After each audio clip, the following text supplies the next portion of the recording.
তো এটা হচ্ছে একটা জেট ইঞ্জিন। এটা একটা ফাইটার এয়ারক্রাফটের জেট ইঞ্জিন এবং এই ইঞ্জিনটার নাম হচ্ছে টার্বোজেট WP6। তো এই মেইনলি সবগুলো জেট ইঞ্জিনে একই প্রিন্সিপাল ইউজ করে, যেটা হচ্ছে ১ম এ এয়ার এদিক দিয়ে ইনটেক করে। এটাকে আমরা ইনটেক সেকশন বলি। যেখানে এয়ার ইনটেক হবে এবং এখানে হচ্ছে কম্প্রেসর সেকশন। এই সবুজ সেকশনটা হচ্ছে কম্প্রেসর সেকশন। এখানে হচ্ছে এয়ারটাকে কম্প্রেসড করে। কম্প্রেসড করার পরে এই কম্প্রেসড এয়ারটা এই কম্বাসশন চেম্বারে চলে আসবে। এই চেম্বারটা হচ্ছে কম্বাসশন চেম্বার বা এখানে হচ্ছে মেইনলি ফিউল এর সাথে এই কম্বাসশন চেম্বারে এয়ারটা মিক্সড হয়ে এখানে একটা ব্রাস্ট হবে। ব্রাস্ট হয়ে সেই থ্রাস্টটা অনেক জোরে এই পেছনের নজল দিয়ে বের হবে এবং পেছনের এটাকে আমরা টারবাইন সেকশন বলি। এই টারবাইনটাকে ঘুরাবে।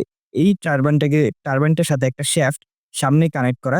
এই সামনের কম্প্রেসরটাও ঘুরবে। তার মানে এই থ্রাস্টটা যত জোরে টারবাইন দিয়ে বের হবে, তত জোরে আমাদের এয়ারক্রাফটটা বা ইঞ্জিনটা সামনের দিকে হবে। এটা ঠিক নিউটনের 3rd ল অনুযায়ী। আমি এতক্ষণ আপনাদেরকে বিমানের ইঞ্জিনের বেসিক জিনিসগুলো দেখালাম। যে সাধারণভাবে দেখালাম যে কিভাবে বিমানের ইঞ্জিন কাজ করে। তো এখন আমি আরেকটু বিস্তারিতভাবে আপনাদেরকে বলব যে বিমানের ইঞ্জিন কিভাবে কাজ করে। তো ১ম এই দেখা যাক, ১ম এই যেটা দেখা যাচ্ছে সেটা হচ্ছে বিমানের ইঞ্জিনের ইনটেক। এটাকে এয়ার ইনটেক বলা হয়। এখানে ইনটেক নোজ দেখা যাচ্ছে বা নোজ কোন দেখা যাচ্ছে এবং এগুলোকে এয়ার ফায়ারিং বলা হয়। যে এখানে একটা, এখানে একটা, এখানে একটা, এই পুরো সেকশনটাই বিমানের ইঞ্জিন বা এয়ার ফায়ারিং বলা হয়। এই জিনিসটাই সামনের দিকের যে এয়ার গুলো আছে এইগুলাকে প্রায় 60% পর্যন্ত স্লো করে দেয়। তো 60% পর্যন্ত স্লো করে দেওয়ার পর এই স্লো এয়ারটা এই কম্প্রেসর সেকশনে ভেতর দিয়ে যায়। কম্প্রেসর সেকশনে এই যে এখানে দেখতে পাচ্ছেন কিছু ব্লেড, এখানে বিভিন্ন ব্লেডের লাইন আছে। এখানে আস্তে, আস্তে ব্লেডগুলো সংকুচিত করতে থাকে এই বাতাসটাকে। সামনের দিক দিয়ে যে বাতাসগুলো ঢুকলো ইঞ্জিনে, এই বাতাসগুলোকে স্লো করতে থাকে, স্লো করতে থাকে। এই ১ম পার্টটা হচ্ছে লো প্রেশার কম্প্রেসর। মানে একটু আস্তে, আস্তে সংকুচিত করতে থাকে এবং শেষের পার্টটা হচ্ছে এগুলো হচ্ছে হাই প্রেশার কম্প্রেসর। যেখানে যে ব্লেডগুলো দেখা যাচ্ছে, এই ব্লেডগুলো বাতাসটাকে আরো বেশি সংকুচিত করে ফেলে। তো আমরা জানি কি কোন জিনিসকে যদি আমরা সংকুচিত করে ফেলি বা প্রেশার দেই, তখন সেই জিনিসটার তাপমাত্রাটা বেড়ে যায়। তো এখানে এই বাতাসগুলারও তাপমাত্রাটা বেড়ে গেল। বেড়ে যাওয়া বাতাসগুলো এই কম্বাসশন সেকশনে চলে আসে। কম্বাসশন সেকশনে চলে আসার পরে কম্বাসশনটা শুরু হয়। তো এখানে উপরে আরো কিছু জিনিস দেখতে পাচ্ছি আমরা। এখানে যে ইঞ্জিন স্টার্টার জেনারেটর, এই জেনারেটরটা এখানে ছিল, এখানে খুলে রাখা হয়েছে। এই ইঞ্জিন স্টার্টার জেনারেটর সিস্টেমটা ইউজ করা হয়েছে এখানে। এই ইঞ্জিন স্টার্টারটাই ইঞ্জিনটা যখন বন্ধ অবস্থায় থাকে এটাকে প্রাথমিক অবস্থায় চালু করার জন্য এটার সাহায্য নেওয়া হয়। এটা মেইনলি ইলেকট্রিক্যালি একটা মোটর যেটার সাহায্যে এই যে যেটা এখানে শ্যাফট কানেক্টর আছে। এই শ্যাফটের সাহায্যে এই পুরো কম্প্রেসরটা লাগানো আছে, জয়েন করা আছে এবং এই কম্প্রেসরটাকে প্রাথমিক অবস্থায় এটাকে ঘোরানো হয়। নির্দিষ্ট পরিমাণ ঘুরানো হওয়ার পরে এখানে যখন কিছু পরিমাণ কম্বাসশন হবে তখন আর এই স্টার্টার জেনারেটরটা প্রয়োজন হবে না। তখন আর আমরা এটা ইউজ করব না। তো আমাদের এখন যেহেতু ইঞ্জিনটা চালু হয়ে গেল, নিজে, নিজে এখন চলতে পারতেছে। তো এখন যেই এয়ারটা এখানে আসলো কম্প্রেস হলো, কম্প্রেস হয়ে আরো বেশি কম্প্রেসড হয়ে এখানে চলে আসলো কম্বাসশন এর জন্য। তো এখানে উপরে আরো অনেক কিছু আছে। এখানে স্টার্টিং ফোর্স কয়েল আছে, মেইন ফুয়েল পাম্প আছে, বুস্টার ফুয়েল পাম্প আছে। তারপরে এখানে আরো আইস প্রুফ বেন্ড পাইপ আছে। এছাড়া এখানে এয়ার ব্লিড বেন্ড আছে, যে এখানে এই এয়ার ব্লিড বেন্ড দেখতে পাচ্ছেন আমরা এবং উপরে হচ্ছে ইঞ্জিন অয়েল কুলার আছে। এই ইঞ্জিন অয়েল কুলার থেকে ইঞ্জিন বা লুব্রিকেন্ট থেকে এখানে লুব্রিকেন্ট থাকে। লুব্রিকেন্টটা এই ইয়েলো পাইপগুলো দিয়ে এখানে এসে এই ম্যানিফোল্ড গুলাকে কুল করে আবার এই লুব্রিকেন্টটা এখানে ফিরে যায় এবং ফিল্টারিং হয়ে, এই যে এখানে এই ফিল্টার, এই ফিল্টারিং হয়ে লুব্রিকেন্ট আবার লুব্রিকেন্ট বক্সে চলে আসে এবং আবার রিইউজ হয়। এই যে এটি হচ্ছে সেই ইঞ্জিন লুব্রিকেন্ট বক্স বা ইঞ্জিন অয়েল বক্স। এখানে আপনাদের জন্য এই যে এখানে কাটা আছে, ভিতরে কিরকম দেখতে সেটাও আপনারা দেখতে পাচ্ছেন। তো এই লুব্রিকেন্ট অয়েলটা এদিক দিয়ে গিয়ে এই উপরে যে ম্যানিফোল্ড গুলো আছে সেগুলোকে কুলিং করে আবার এখানে ফিরে আসে। তো এই উপরের যে সিস্টেমটা বললাম আমি।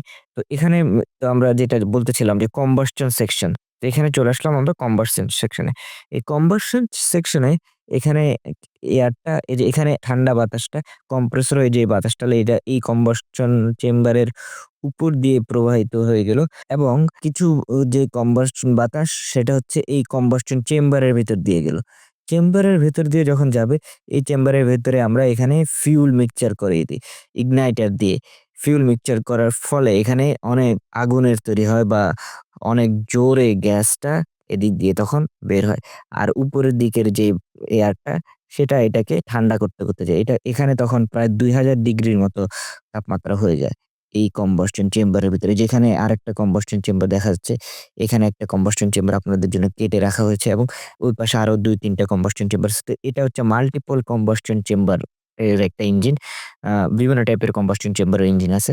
তো এই ইঞ্জিনটা মাল্টিপল কম্বাসশন চেম্বার ইঞ্জিন। তো এখানে এই যে উত্তপ্ত বাতাসটা অনেক জোরে এই টারবাইন সেকশন দিয়ে বের হলো। এই সেকশনটাকে বলা হয় টারবাইন সেকশন। টারবাইন সেকশনের ১ম এ এই যে এখানে দেখতে পাচ্ছেন যে টারবাইন গাইডার আছে। এখানে এই এয়ারগুলা, এই যে হট গ্যাসটা, এটা এদিক দিয়ে বের হলো এবং এই টারবাইন সেকশন ছিল। এখানে এই হলো সেই মেইন টারবাইন রোটর। এখানে ব্লেড, টারবাইনের যে ব্লেডগুলো এখানে খুলে রাখা হয়েছে। এখানে একেকটা এই যে এই টাইপেরই ব্লেড থাকে এখানে। তো এই পুরোটাকে হচ্ছে ঘোরায়।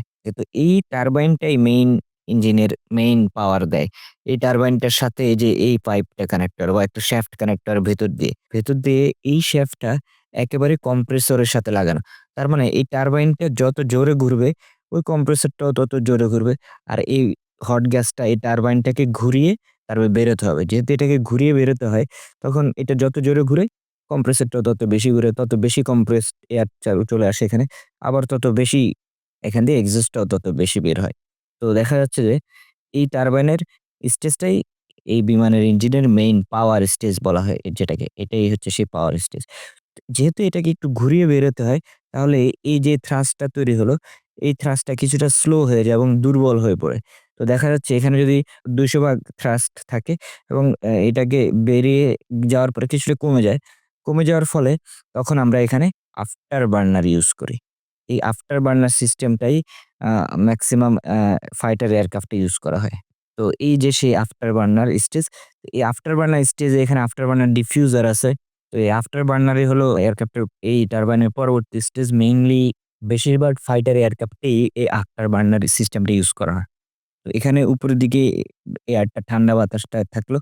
আর ভেতরের দিকে যে গরম বাতাসটা বা গরম যে গ্যাসটা সেটা এদিক দিয়ে যাওয়ার ফলে এখানে আবার ফিউল স্প্রে করা হয়। যে এখানে ফিউল স্প্রে আছে কিছু। আর এখানে এই ফ্লেম হোল্ডার বলা হয়, এটাকে ইগনাইটর বলা হয়। এখানে কিছুটা আগুন রেখে দেওয়া হয়। কারণ এদিক দিয়ে যখন আসে, এই ঠান্ডা হওয়ার কারণে এটাকে কিছুটা দুর্বল করে ফেলে এই থ্রাস্ট গুলাকে। আমাদের এখান থেকে যে এই থ্রাস্টটা পেলাম আমরা, যে গ্যাসটা আমরা এদিক দিয়ে পেলাম, সেই জিনিসটাকে কিছুটা ঠান্ডা করে ফেলে। তো এখানে আমরা আবার ইগনাইটর বা ফ্লেম হোল্ডারটা দিয়ে এটাকে আরেকটু উত্তপ্ত করার পরে এখানে আমরা আবার ফিউল স্প্রে করে দেই। তো ফিউল স্প্রে করে দিলে দেখা যাচ্ছে যে এই গ্যাসটা আরো দ্বিগুণ হয়ে যায়। এখানে যদি আমরা ৫০ পাই, তো দেখা যাচ্ছে যে আফটার বার্নারে এই আবার যদি আমরা ফিউল স্প্রে করে দেই এই গ্যাসটার সাথে, এটা ১০০ ভাগ হয়ে যায়। তার মানে দ্বিগুণ হয়ে যায়। সুতরাং এই আফটার বার্নার সিস্টেমটাকে ইউজ করে আমরা এই গ্যাসটা আমরা এখান থেকে যেটা পেলাম সেটাকে দ্বিগুণ করতে পারি। তো এই যে এইটা হলো সেই আফটার বার্নার সিস্টেমটা। এখানে আমরা যেই কম্বাসশন চেম্বার থেকে যেই গ্যাসটা পেলাম সেটাকে আমরা দ্বিগুণ করে ফেললাম। মানে ২ গুণ শক্তিশালী হলো এবং এটা পুরাটা এই আফটার বার্নার নোজল দিয়ে বের হলো এবং আফটার বার্নার নোজলের শেষের দিকে এটাকে ভেরিয়েবল থ্রট নোজল বলা হয়। ভেরিয়েবল থ্রট নোজল একটু ভালোভাবে যদি আমি বলতে চাই, সেটা হচ্ছে আমরা যখন দেখা যায় যে পানির যেই পাইপলাইনের মুখ যদি আমরা চেপে ধরি, দেখা যাচ্ছে ওই পানির স্পিডটা অনেক বেড়ে যায়।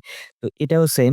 এইটাকে যদি আমরা সংকুচিত করে ফেলি, মুখটাকে একটু চেপে ধরার বা সংকুচিত করি, তখন দেখা যাবে এই যে দ্বিগুণ আমরা থ্রাস্টটা পেলাম, সেই থ্রাস্টটা আরো জোরে পেছন দিক দিয়ে বের হবে।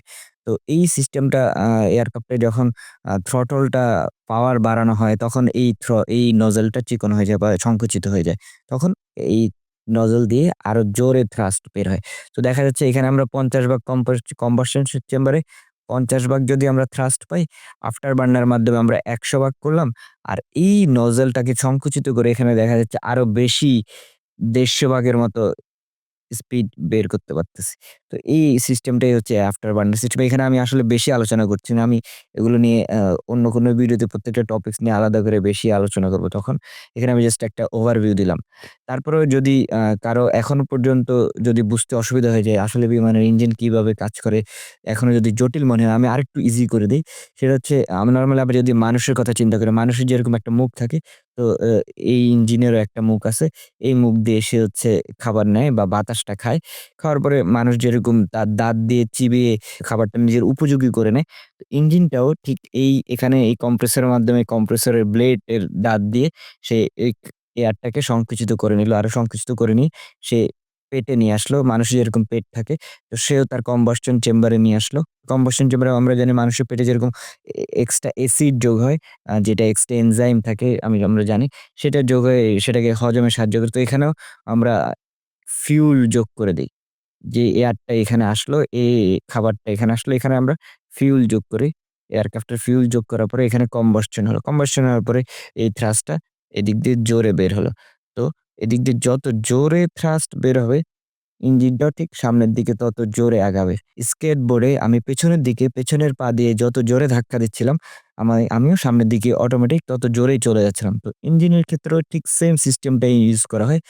নিউটনের 3rd লটা ইউজ করে। পেছনের দিক দিয়ে আমরা যত জোরে এই গ্যাসটা বের করতে পারবো বা থ্রাস্টটা বের করতে পারবো, এই ইঞ্জিনটাও সামনের দিকে তত জোরে আগাবে। আর ইঞ্জিনের সাথে যেহেতু পুরা এয়ারক্রাফটটা লাগানো আছে, সুতরাং এই এয়ারক্রাফটটাও সামনের দিকে তত জোরে আগাবে। তো নরমালি সিস্টেম আমরা বুঝতে পারছি যে এই জেট ইঞ্জিন কিভাবে কাজ করবে অথবা বিমানের ইঞ্জিন কিভাবে কাজ করবে। এই জিনিসটা জাস্ট সিম্পলি আমরা আপনাদেরকে একটু বোঝানোর চেষ্টা করলাম। আশা করি আপনাদের কাছে ভিডিওটি ভালো লেগেছে।